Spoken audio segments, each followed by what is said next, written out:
Thank you.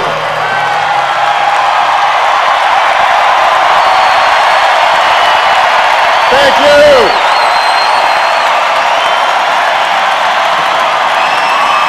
Thank you. Thank you.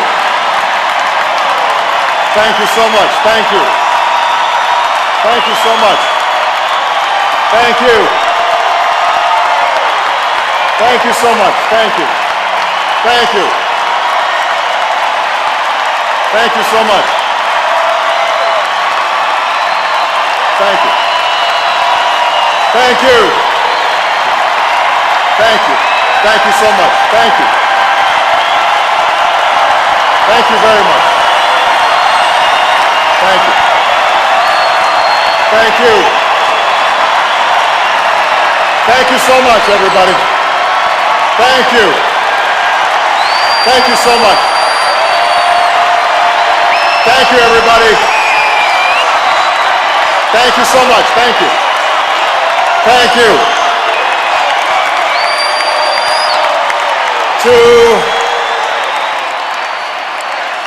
Thank you.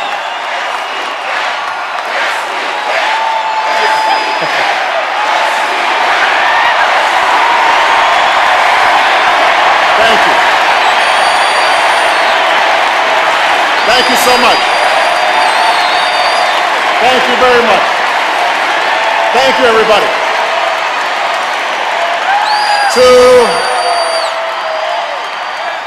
To Chairman Dean and my great friend, Dick Durbin, and to all my fellow citizens of this great nation, with profound gratitude and great humility, I accept your nomination for presidency of the United States.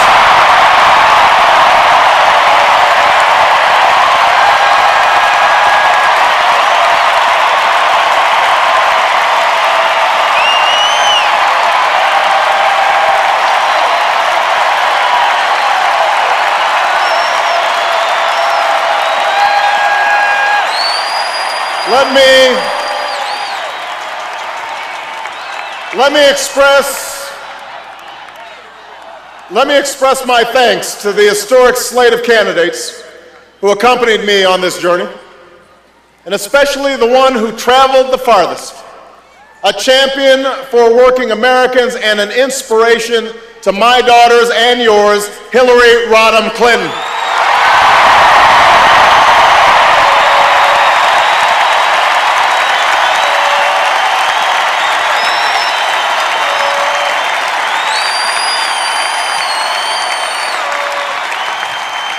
To President Clinton, to President Bill Clinton, who made last night the case for change as only he can make it.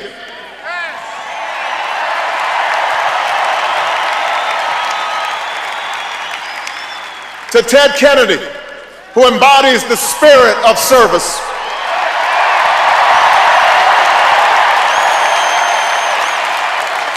And to the next Vice President of the United States, Joe Biden, I thank you.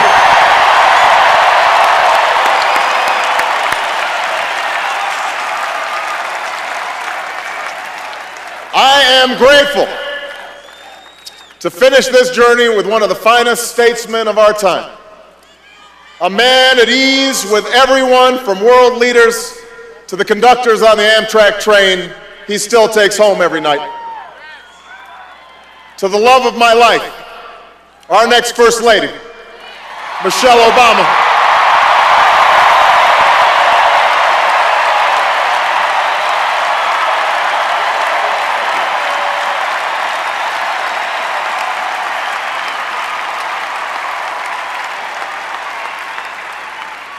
And to Malia and Sasha, I love you so much and I am so proud of you.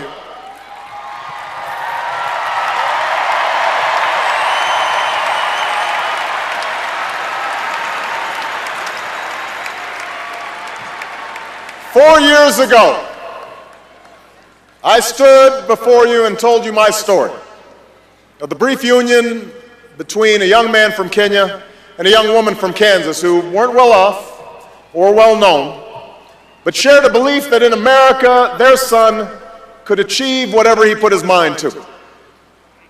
It is that promise that's always set this country apart, that through hard work and sacrifice, each of us can pursue our individual dreams, but still come together as one American family to ensure that the next generation can pursue their dreams as well.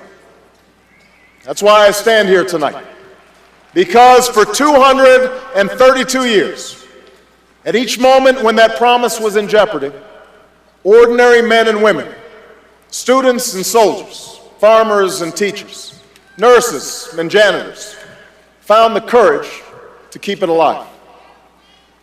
We meet at one of those defining moments, a moment when our nation is at war, our economy is in turmoil, and the American promise has been threatened once more. Tonight, more Americans are out of work, and more are working harder for less. More of you have lost your homes, and even more are watching your home values plummet. More of you have cars you can't afford to drive, credit cards, bills you can't afford to pay, and tuition that's beyond your reach. Now, these challenges are not all of government's making, but the failure to respond is a direct result of a broken politics in Washington and the failed policies of George W. Bush.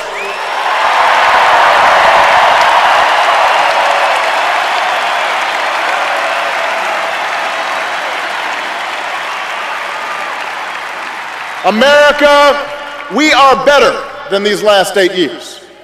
We are a better country than this. This country's more decent than one where a woman in Ohio on the brink of retirement finds herself one illness away from disaster after a lifetime of hard work. We're a better country than one where a man in Indiana has to pack up the equipment that he's worked on for 20 years and watches it shipped off to China, and then chokes up as he explains how he felt like a failure when he went home to tell his family the news. We are more compassionate than a government that lets veterans sleep on our streets and families slide into poverty, that sits on its hands while a major American city drowns before our eyes.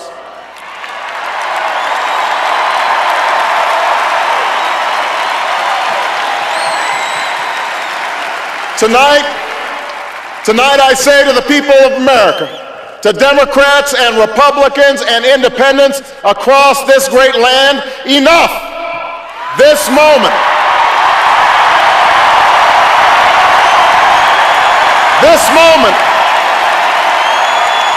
this election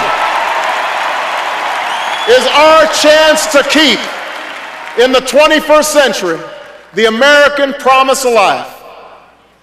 Because next week in Minnesota, the same party that brought you 2 terms of George Bush and Dick Cheney will ask this country for a third. And we are here because we love this country too much to let the next 4 years look just like the last 8.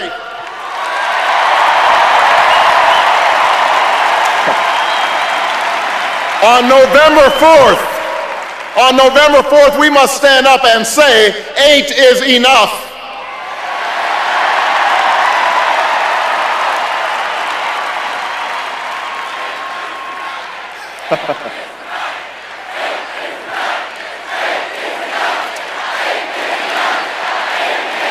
Now,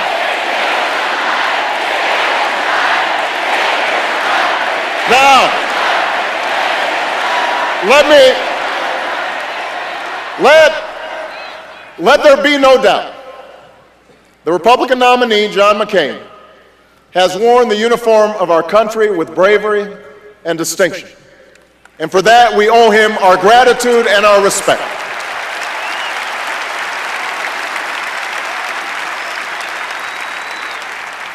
And next week, we'll also hear about those occasions when he's broken with his party as evidence that he can deliver the change that we need. But the record's clear. John McCain has voted with George Bush 90% of the time. Senator McCain likes to talk about judgment, but really, what does it say about your judgment when you think George Bush has been right more than 90% of the time?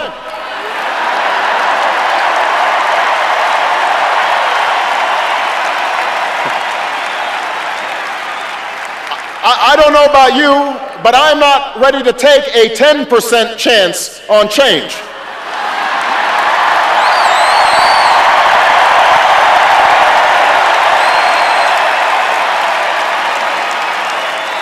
The truth is, on issue after issue that would make a difference in your lives, on health care and education and the economy, Senator McCain has been anything but independent. He said that our economy has made great progress under this president. He said that the fundamentals of the economy are strong. And when one of his chief advisors, the man who wrote his economic plan, was talking about the anxieties that Americans are feeling, he said that we were just suffering from a mental recession and that we've become, and I quote, a nation of whiners.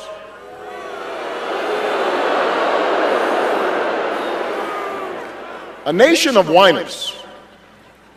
Tell that to the proud auto workers at a Michigan plant who, after they found out it was closing, kept showing up every day and working as hard as ever because they knew there were people who counted on the breaks that they made. Tell that to the military families who shoulder their burdens silently as they watch their loved ones leave for their third or fourth or fifth tour of duty. These are not whiners. They work hard and they give back and they keep going without complaint. These are the Americans I know.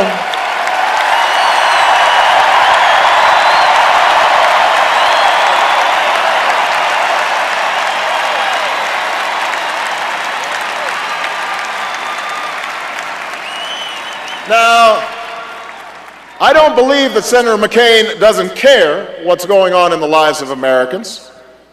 I just think he doesn't know. Why else would he define middle class as someone making under $5 million a year? How else could he propose hundreds of billions in tax breaks for big corporations and oil companies, but not one penny of tax relief to more than 100 million Americans?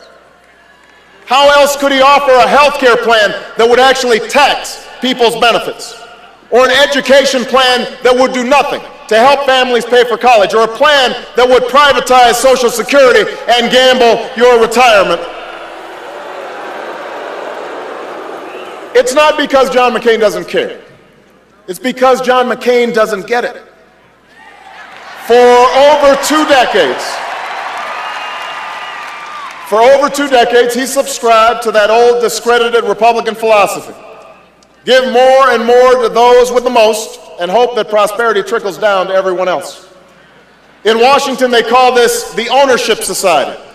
But what it really means is that you're on your own. Out of work, tough luck, you're on your own. No health care, the market will fix it, you're on your own. Born into poverty, pull yourself up by your own bootstraps. Even if you don't have boots, you are on your own.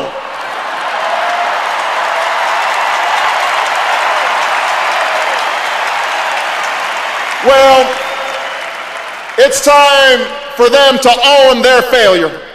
It's time for us to change America, and that's why I'm running for president of the United States.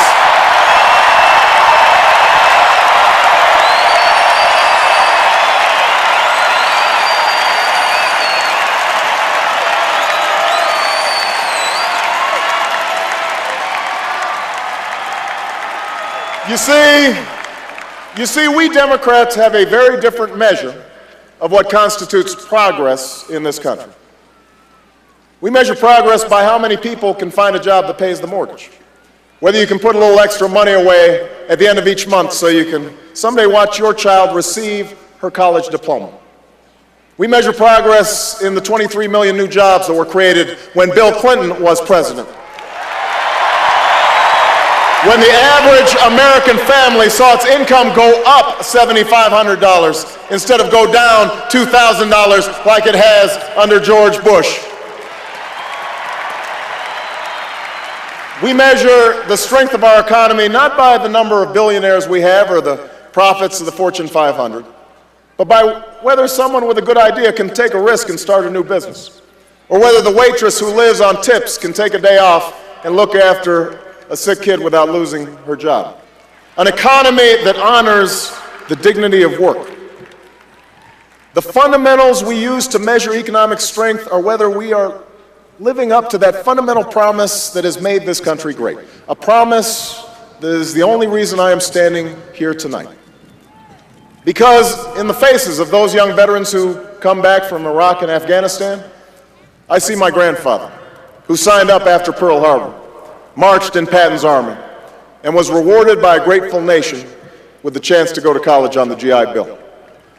In the face of that young student who sleeps just 3 hours before working the night shift, I think about my mom, who raised my sister and me on her own while she worked and earned her degree, who once turned to food stamps but was still able to send us to the best schools in the country with the help of student loans and scholarships.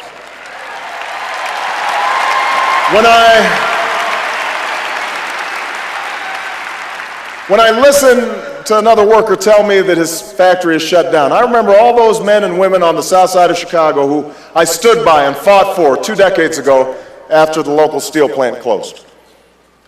And when I hear a woman talk about the difficulties of starting her own business or making her way in the world, I think about my grandmother, who worked her way up from the secretarial pool to middle management, despite years of being passed over for promotions because she was a woman.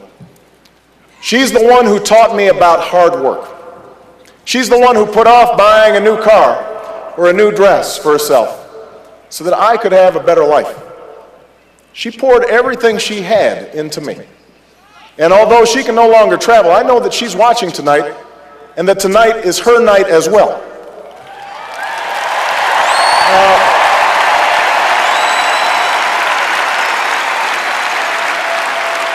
Now, I don't know what kind of lives John McCain thinks that celebrities lead, but this has been mine. These are my heroes. Theirs are the stories that shaped my life. And it is on behalf of them that I intend to win this election and keep our promise alive as President of the United States.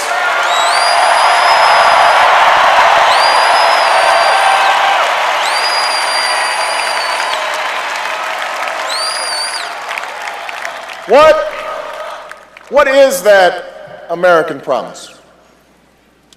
It's a promise that says each of us has the freedom to make of our own lives what we will, but that we also have obligations to treat each other with dignity and respect.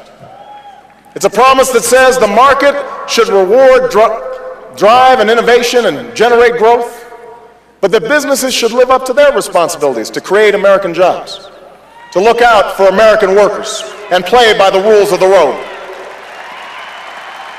Ours is a promise that says government cannot solve all our problems, but what it should do is that which we cannot do for ourselves. Protect us from harm and provide every child a decent education. Keep our water clean and our toys safe. Invest in new schools and new roads and science and technology. Our government should work for us, not against us. It should help us, not hurt us. It should ensure opportunity, not just for those with the most money and influence, but for every American who's willing to work. That's the promise of America. The idea that we are responsible for ourselves, but that we also rise or fall as one nation. The fundamental belief that I am my brother's keeper. I am my sister's keeper. That's the promise we need to keep. That's the change we need right now. So let me spell out exactly what that change would mean if I am president. Change means a tax code that doesn't reward the lobbyists who wrote it, but the American workers and small businesses who deserve it. You know, unlike John McCain, I will stop giving tax breaks to companies that ship jobs overseas, and I will start giving them to companies that create good jobs right here in America.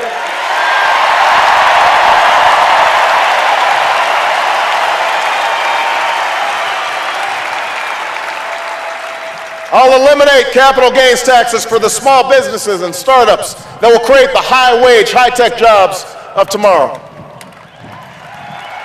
I will, listen now, I will cut taxes for 95% of all working families. Because in an economy like this, the last thing we should do is raise taxes on the middle class.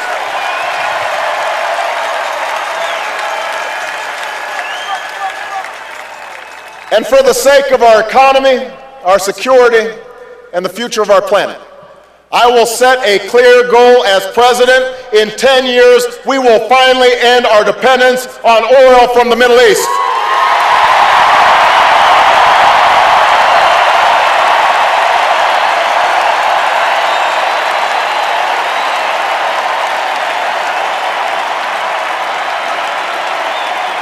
We will do this. Washington's been talking about our oil addiction for the last 30 years.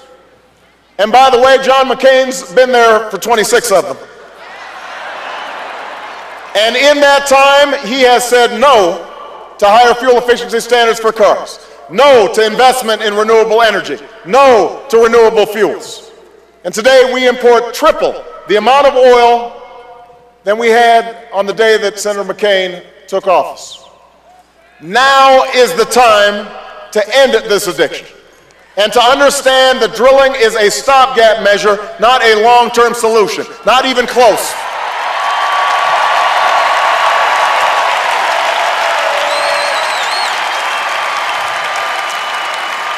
As president, I will tap our natural gas reserves, invest in clean coal technology, and find ways to safely harness nuclear power. I'll help our auto companies retool so that the fuel-efficient cars of the future are built right here in America.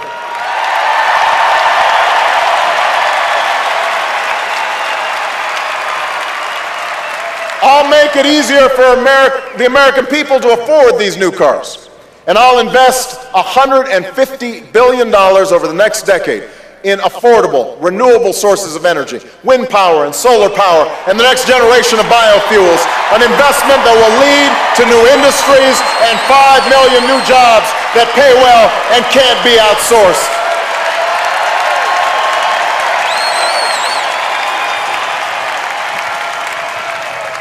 America, now is not the time for small plans.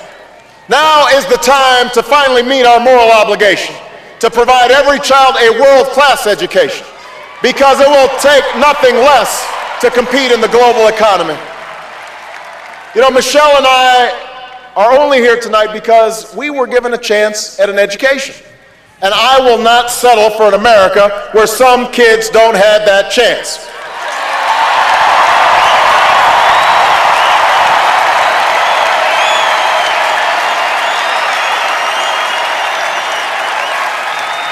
I'll invest in early childhood education. I'll recruit an army of new teachers and pay them higher salaries and give them more support.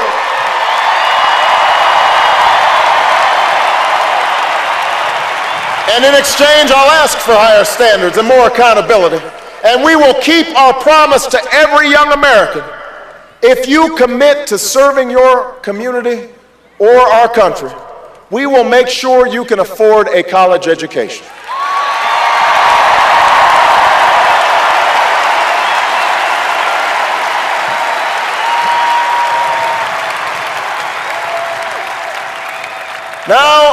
Now is the time to finally keep the promise of affordable, accessible health care for every single American. If you have health care, my plan will lower your premiums.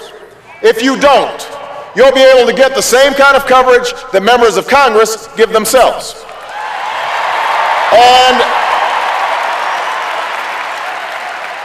And as someone who watched my mother argue with insurance companies while she lay in bed dying of cancer, I will make certain those companies stop discriminating against those who are sick and need care the most.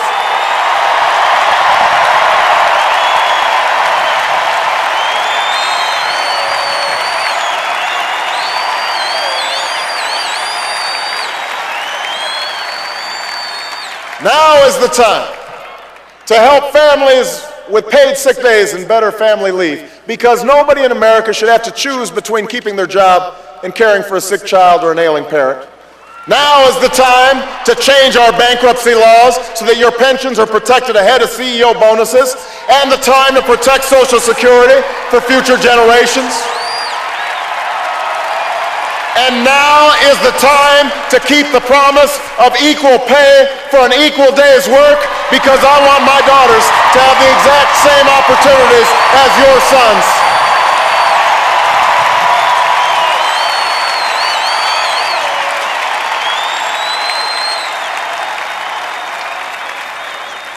Now, many of these plans will cost money, which is why I've laid out how I'll pay for every dime by closing corporate loopholes and tax havens that don't help America grow. But I will also go through the federal budget line by line, eliminating programs that no longer work and making the ones we do need work better and cost less, because we cannot meet 21st century challenges with a 20th century bureaucracy.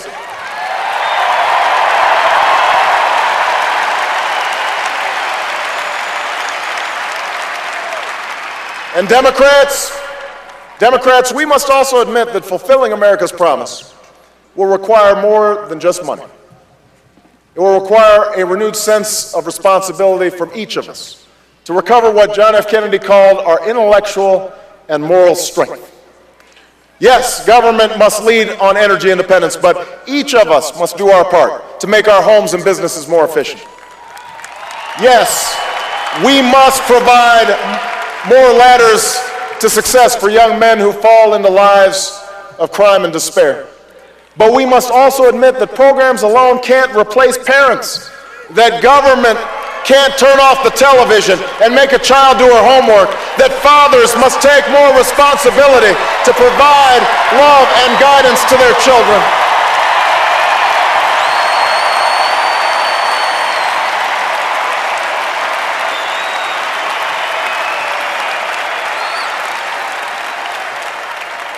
Individual responsibility and mutual responsibility. That's the essence of America's promise. And just as we keep our promise to the next generation here at home, so must we keep America's promise abroad. If John McCain wants to have a debate about who has the temperament and judgment to serve as the next commander-in-chief, that's a debate I'm ready to have.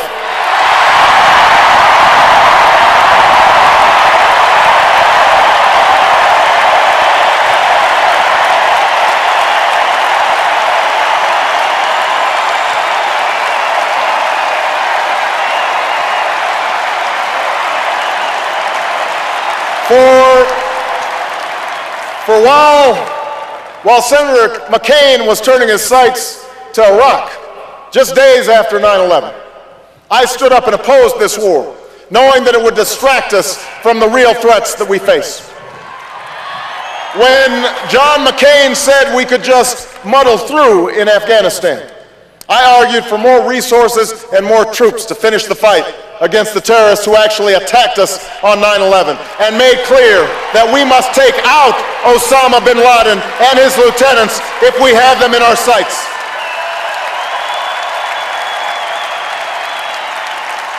You know, John McCain likes to say that he'll follow bin Laden to the gates of hell, but he won't even follow him to the cave where he lives.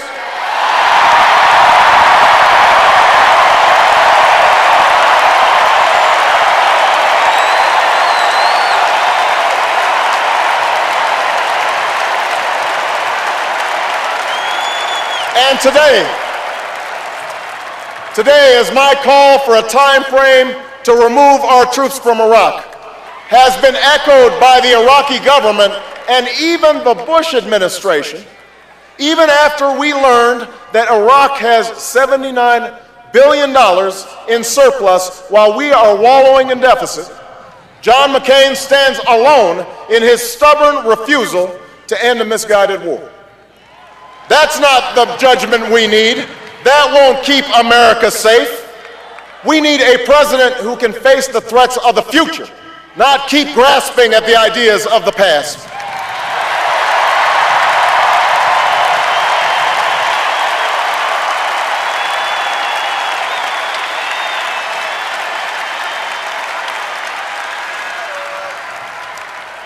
You don't defeat a terrorist network that operates in 80 countries by occupying Iraq. You don't protect Israel and deter Iran just by talking tough in Washington. You can't truly stand up for Georgia when you've strained our oldest alliances. If John McCain wants to follow George Bush with more tough talk and bad strategy, that is his choice, but that is not the change that America needs.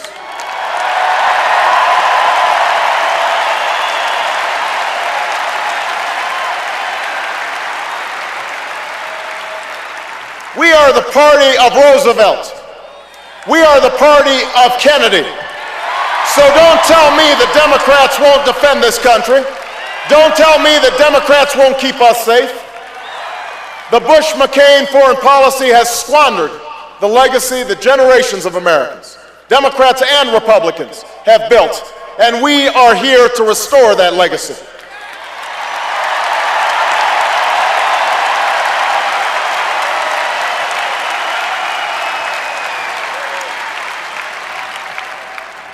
As Commander-in-Chief, I will never hesitate to defend this nation.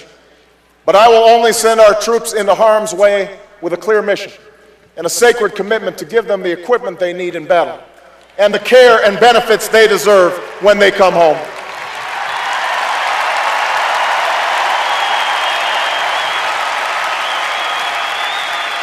I will end this war in Iraq responsibly and finish the fight against al-Qaeda and the Taliban in Afghanistan. I will rebuild our military to meet future conflicts, but I will also renew the tough, direct diplomacy that can prevent Iran from obtaining nuclear weapons and curb Russian aggression. I will build new partnerships to defeat the threats of the 21st century: terrorism and nuclear proliferation, poverty and genocide, climate change and disease. And I will restore our moral standing so that America is once again that last best hope for all who are called to the cause of freedom, who long for lives of peace, and who yearn for a better future.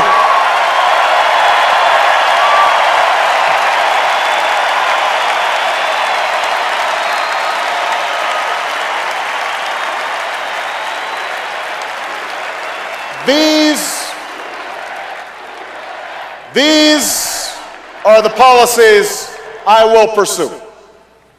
And in the weeks ahead, I look forward to debating them with John McCain.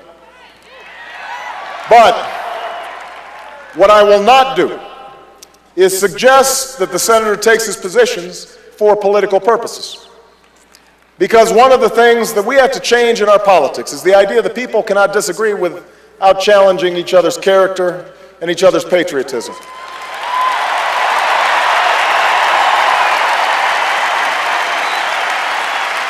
The times are too serious. The stakes are too high for this same partisan playbook. So let us agree that patriotism has no party. I love this country, and so do you, and so does John McCain. The men and women who serve in our battlefields may be Democrats and Republicans and independents, but they have fought together and bled together, and some died together under the same proud flag. They have not served a red America or a blue America. They have served the United States of America.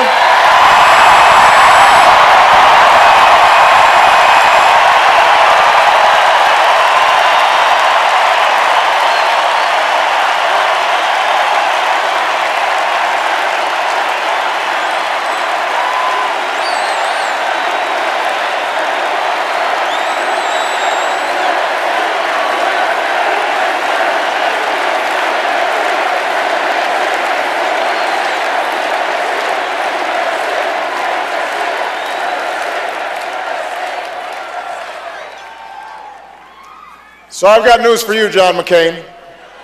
We all put our country first.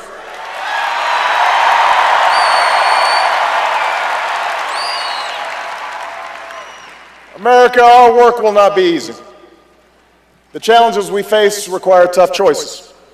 And Democrats, as well as Republicans, will need to cast off the worn-out ideas and politics of the past. For part of what has been lost these past 8 years can't just be measured by lost wages or bigger trade deficits. What has also been lost is our sense of common purpose. And that's what we have to restore. We may not agree on abortion, but surely we can agree on reducing the number of unwanted pregnancies in this country.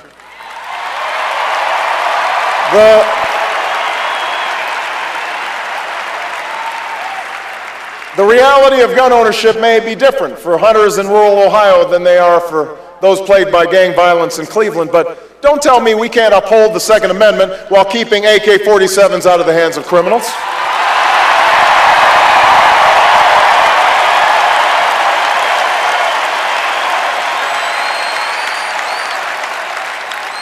I know there are differences on same-sex marriage, but surely we can agree that our gay and lesbian brothers and sisters deserve to visit the person they love in a hospital and to live lives free of discrimination.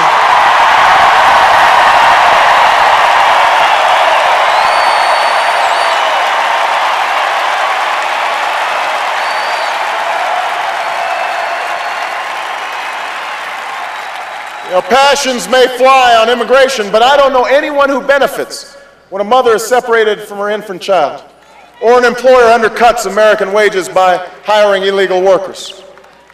Now, this too is part of America's promise, the promise of a democracy where we can find the strength and grace to bridge divides and unite in common effort. I know there are those who dismiss such beliefs as happy talk. They claim that our insistence on something larger, something firmer and more honest in our public life is just a Trojan horse for higher taxes and the abandonment of traditional values. And that's to be expected, because if you don't have any fresh ideas, then you use stale tactics to scare voters. If you don't have a record to run on, then you paint your opponent as someone people should run from. You make a big election about small things. And you know what? It's worked before. Because it feeds into the cynicism we all have about government. When Washington doesn't work, all its promises seem empty. If your hopes have been dashed again and again, then it's best to stop hoping and settle for what you already know. I get it. I realize that I'm not the likeliest candidate for this office. I don't fit the typical pedigree, and I haven't spent my career in the halls of Washington. But I stand before you tonight because all across America, something is stirring. What the naysayers don't understand is that this election has never been about me. It's about you.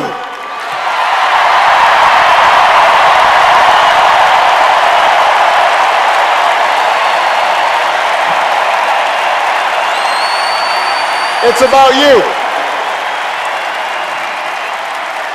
For 18 long months, you have stood up one by one and said enough to the politics of the past. You understand that in this election, the greatest risk we can take is to try the same old politics with the same old players and expect a different result. You have shown what history teaches us, that at defining moments like this one, the change we need doesn't come from Washington, change comes to Washington.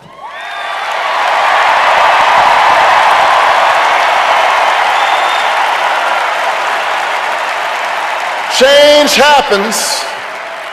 Change happens because the American people demand it, because they rise up and insist on new ideas and new leadership, a new politics for a new time. America, this is one of those moments. I believe that as hard as it will be, the change we need is coming. Because I've seen it, because I've lived it, because I've seen it in Illinois when we provided health care to more children and moved more families from welfare to work. I've seen it in Washington, where we worked across party lines to open up government and hold lobbyists more accountable, to give better care for our veterans and keep nuclear weapons out of the hands of terrorists. And I've seen it in this campaign, in the young people who voted for the first time, and the young at heart, those who got involved again after a very long time, in the Republicans who never thought they'd pick up a Democratic ballot, but did. I've seen it in the workers who would rather cut their hours back a day, even though they can't afford it, than see their friends lose their jobs. In the soldiers who re-enlist after losing a limb. In the good neighbors who take a stranger in when a hurricane strikes and the floodwaters rise. You know, this country of ours has more wealth than any nation, but that's not what makes us rich. We have the most powerful military on earth, but that's not what makes us strong. Our universities and our culture are the envy of the world, but that's not what keeps the world coming to our shores.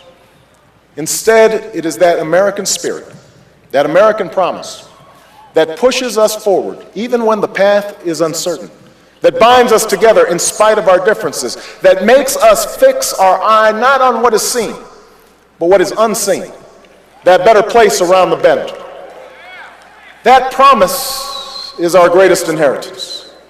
It's a promise I make to my daughters when I tuck them in at night, and a promise that you make to yours. A promise that has led immigrants to cross oceans and pioneers to travel west. A promise that led workers to picket lines and women to reach for the ballot. And it is that promise that 45 years ago today brought Americans from every corner of this land to stand together on a mall in Washington before Lincoln's memorial and hear a young preacher from Georgia speak of his dream.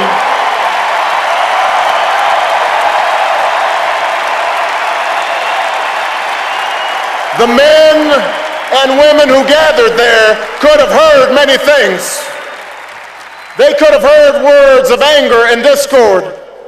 They could have been told to succumb to the fear and frustrations of so many dreams deferred. But what the people heard instead, people of every creed and color, from every walk of life, is that in America, our destiny is inextricably linked. That together, our dreams can be won. We cannot walk alone, the preacher cried. And as we walk, we must make the pledge that we shall always march ahead. We cannot turn back. America, we cannot turn back. Not with so much work to be done, not with so many children to educate and so many veterans to care for, not with an economy to fix and cities to rebuild and farms to save, not with so many families to protect and so many lives to mend. America, we cannot turn back. We cannot walk alone. At this moment, in this election, we must pledge once more to march into the future. Let us keep that promise, that American promise, and in the words of Scripture, hold firmly, without wavering, to the hope that we confess. Thank you. God bless you. And God bless the United States of America.